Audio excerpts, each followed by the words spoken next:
8장입니다.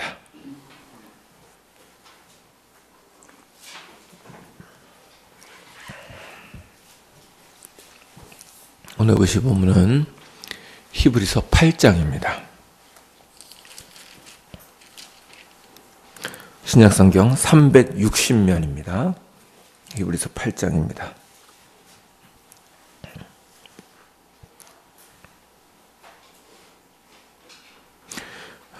그렇게 길지 않으니까요. 1절부터 13절까지를 한 절씩 교독하도록 하겠습니다.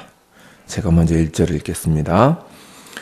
지금 우리가 하는 말의 요점은 이러한 대제사장이 우리에게 있다는 것이라. 그는 하늘에서 지극히 크신 이의 보좌 우편에 앉으셨으니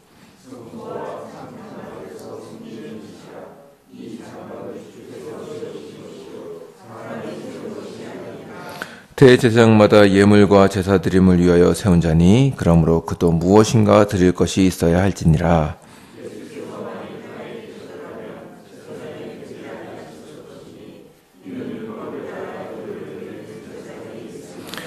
그들이 섬기는 것은 하늘에 있는 것의 모형과 그림자라. 모세가 장막을 지으려 할 때 지시하심을 얻은 것 같으니 이르시되 삼가 모든 것을 산에서 내게 보이던 본을 따라 지으라 하셨느니라.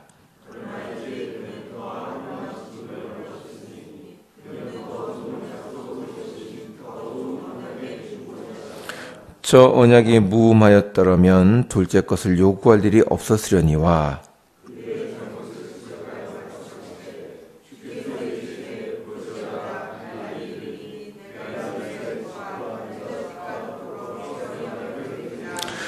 또 주께서 이르시기를 이 언약은 내가 그들의 열조의 손을 잡고 애굽 땅에서 인도하여 내던 날에 그들과 맺은 언약과 같지 아니하도다. 그들은 내 언약 안에 머물러 있지 아니하므로 내가 그들을 돌보지 아니하였노라.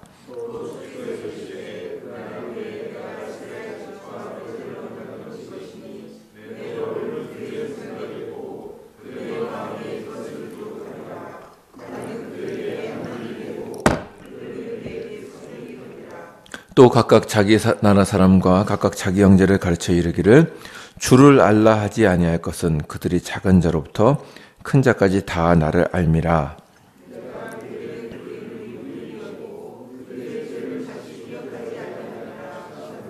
다 같이 읽겠습니다. 새 언약이라 말씀하셨음에 첫 것은 날 가지게 하신 것이니 날 가지고 쇠하는 것은 없어져 가는 것이니라. 아멘. 네, 오늘 볼 본문은 히브리서 8장입니다. 히브리서 8장은 이 앞장이었던 히브리서 7장에서 보셨던 예수 그리스도의 대제사장직을 계속해서 다루고 있습니다. 어제 살펴본 7장에서는 어떻게 예수 그리스도를 대제사장이라고 부를 수 있는지를 살펴보았습니다. 히브리서 기자는 시편 110편 4절을 따라서 예수께서 레위가 아닌 멜기세덱의 반차를 좇은 대제사장이시라고 가르쳐줍니다. 그러므로 예수는 레위인들보다 훨씬 높은 제사장이십니다. 멜기세덱은 하나님의 아들을 방불케 하는 자이고 아브라함보다도 높은 자였기 때문입니다. 그러므로 멜기세덱을 따른 그분의 대제사장직은 레위의 대제사장직보다 훨씬 높습니다. 이것이 히브리서 7장의 내용입니다. 그리고 이제 8장으로 넘어옵니다. 이 8장에서도 히브리서는 구약의 제사장들과 예수의 제사장직을 비교하여 그리스도와 그분의 사역이 얼마나 탁월하신가 하는 것을 설명하고 있습니다. 이 오늘 보신 이 짧은 본문이지만 참 이게 쉽지 않은 본문인데요. 이 8장에서는 그리스도에 대한 두 가지 탁월성을 설명하고 있습니다. 한번 살펴보겠습니다. 첫째는 1절부터 5절까지의 내용인데 여기서 말하는 것은 그리스도께서 하늘 성소에서 사역하시는 참된 대제사장이시라 하는 것입니다. 여기서 아주 놀라운 얘기를 합니다. 구약에서 나타난 성전과 제사장들은 단지 모형과 그림자에 불과했다고 하는 것입니다. 이게 5절에 나와 있습니다. 한번 보시죠. 5절을 제가 한번 읽겠습니다. 한번 보십시오. 그들이 섬기는 것은 하늘에 있는 것의 모형과 그림자라. 모세가 장막을 지으려 할 때 지시하심을 얻은 것 같으니 이르시되 삼가 모든 것을 산에서 내게 보이던 본을 따라 지으라 하셨느니라. 아멘. 그러니까 구약에 있었던 성막과 제사장은 모형과 그림자였다는 것입니다. 그리고 이 모형과 그림자는 참된 성전과 대제사장을 보여주기 위한 것이었습니다. 히브리서 기자는 하늘에 참된 성전과 대제사장이 계시다고 합니다. 구약의 제사장들은 이들의 모형에 불과했습니다. 그러면 하늘에 있는 참된 대제사장은 누구신가? 히브리서 기자는 바로 보좌 우편에 앉아 계시는 그리스도께서 참된 대제사장이시라고 말하는 것입니다. 그것이 1절과 2절에 기록되어 있습니다. 한번 보시죠. 제가 읽어보겠습니다. 지금 우리가 하는 말의 요점은 이러한 대제사장이 우리에게 있다는 것이라. 그는, 그러니까 예수님을 얘기하죠. 하늘에서 지극히 크신 이의 보좌 우편에 앉으셨으니 성소와 참 장막에서 섬기시는 이시라. 이 장막은 주께서 세우신 것이요 사람이 세운 것이 아니니라. 아멘.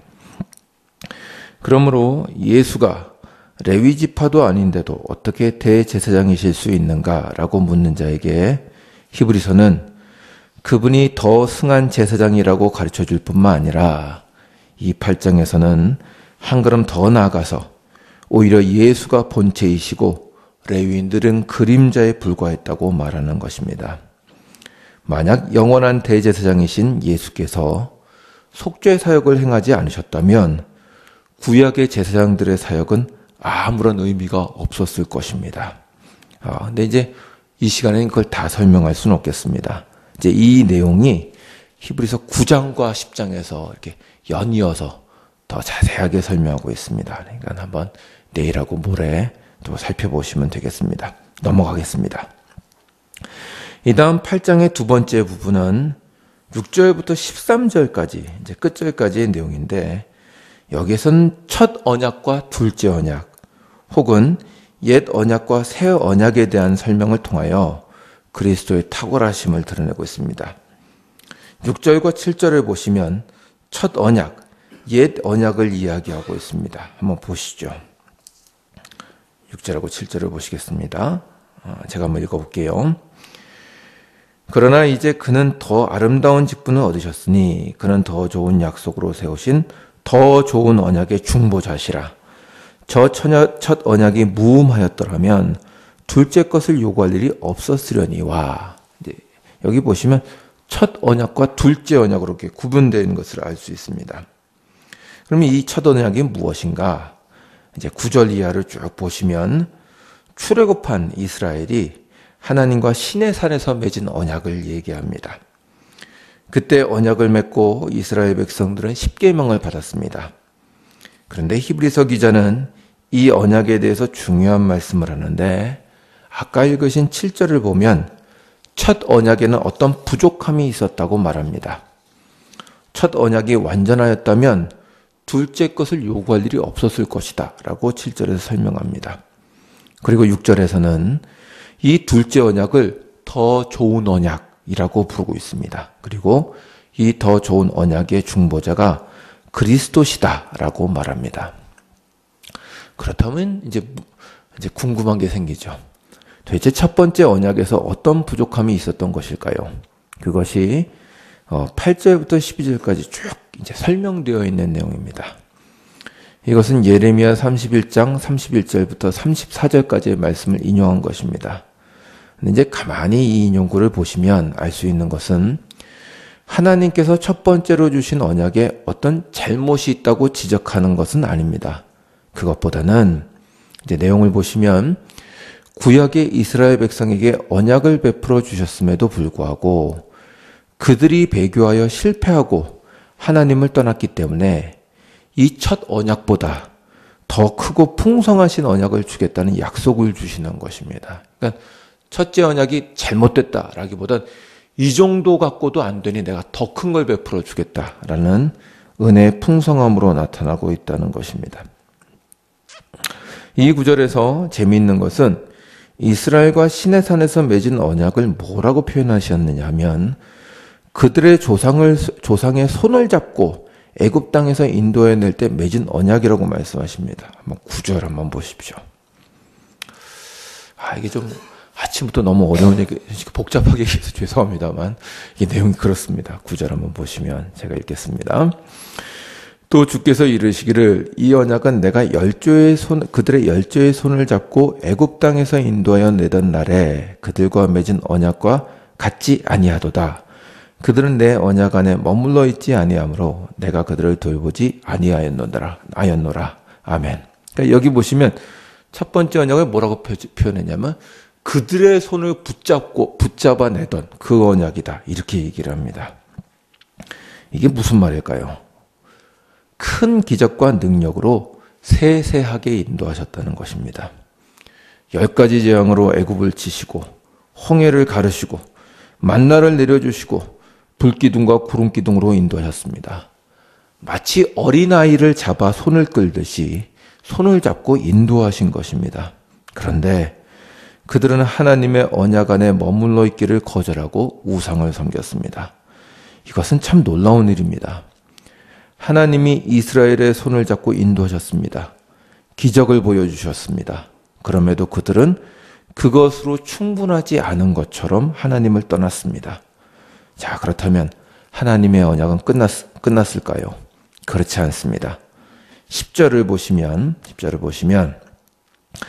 10절부터는 하나님의 새 언약이 나오고 있습니다.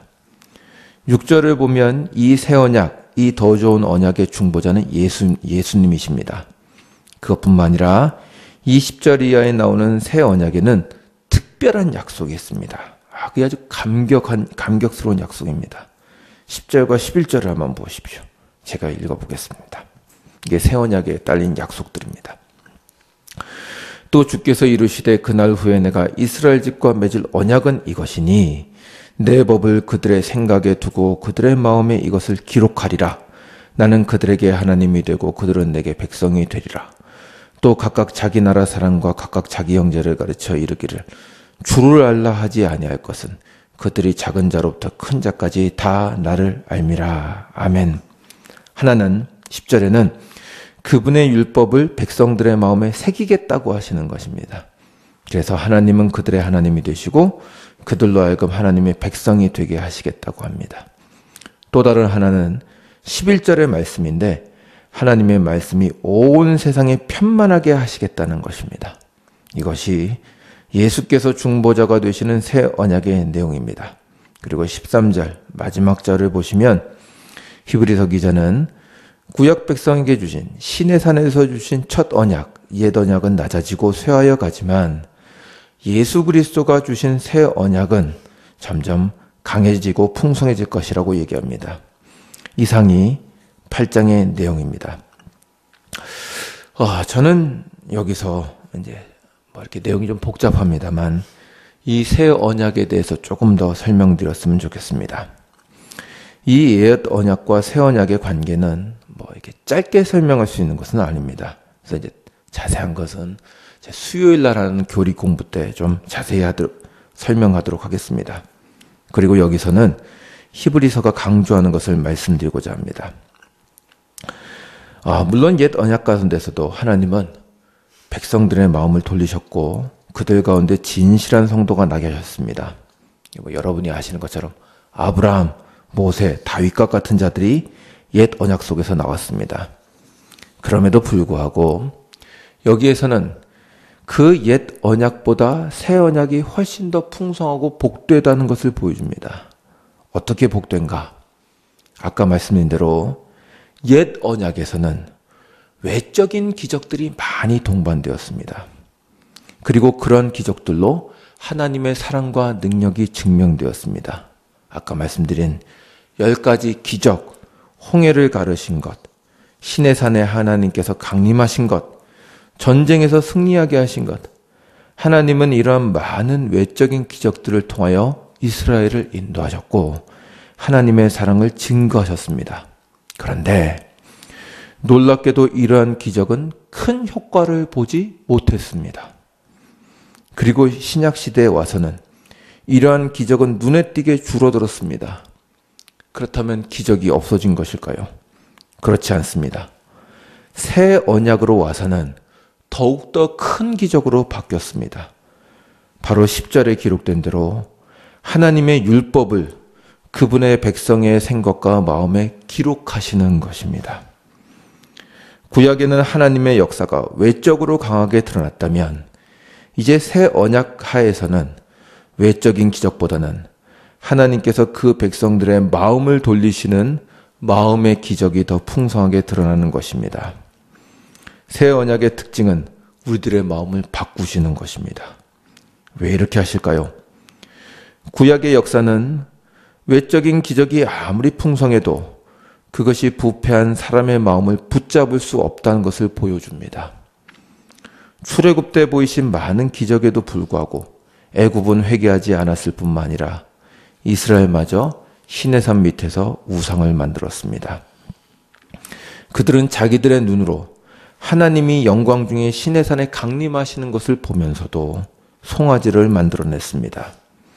후대에도 하나님은 엘리야, 엘리사 같은 선지자를 보내셨지만 북이스라엘은 하나님께 돌아오지 않았습니다. 참 이상하지 않습니까?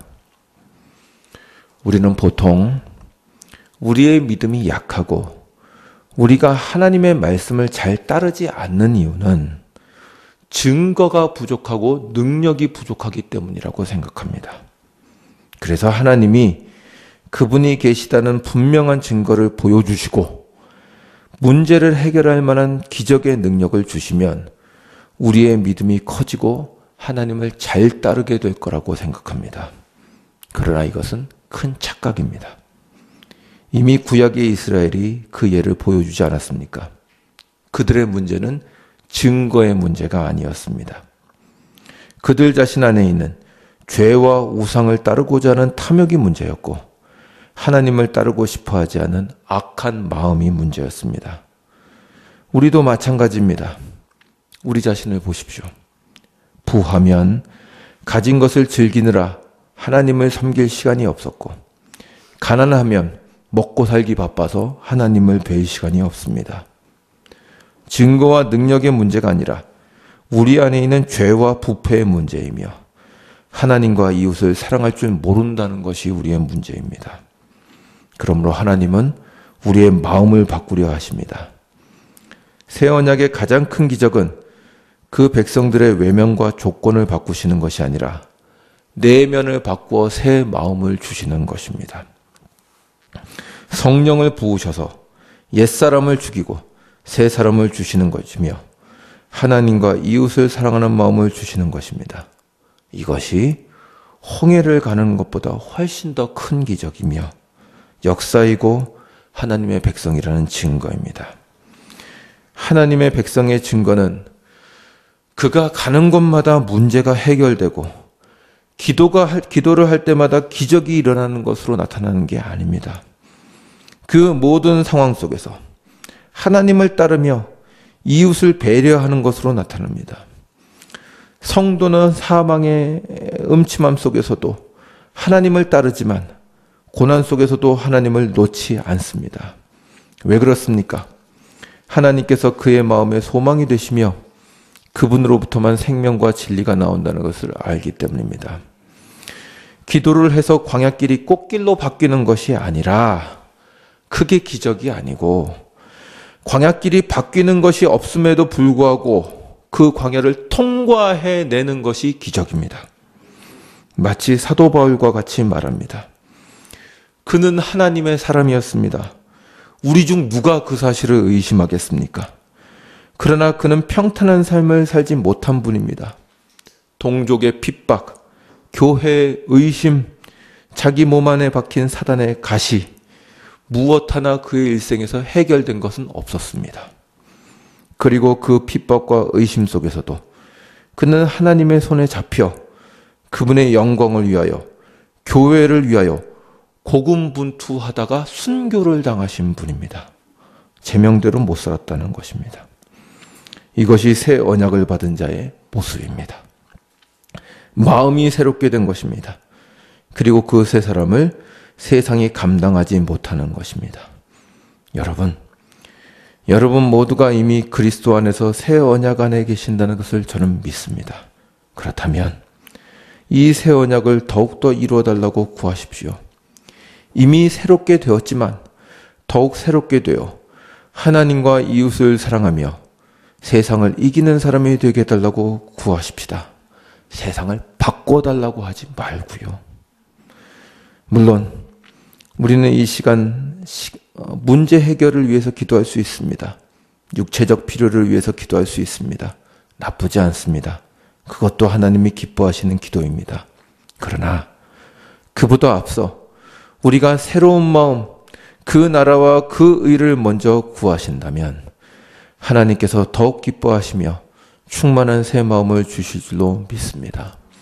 그러한 복된 시간이 되시길 주의 이름으로 축원합니다. 기도하시겠습니다.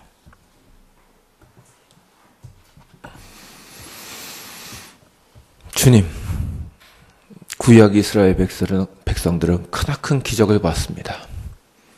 눈앞에서 홍해가 갈라진 걸 보았고 시내산에 하나님이 강림하시는 것을 보았습니다.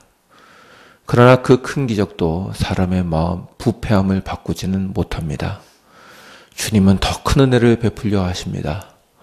다윗이 고백한 것처럼 우리에게 새 마음을 주시고 우리에게 하나님의 영으로 충만케 하시려고 하십니다.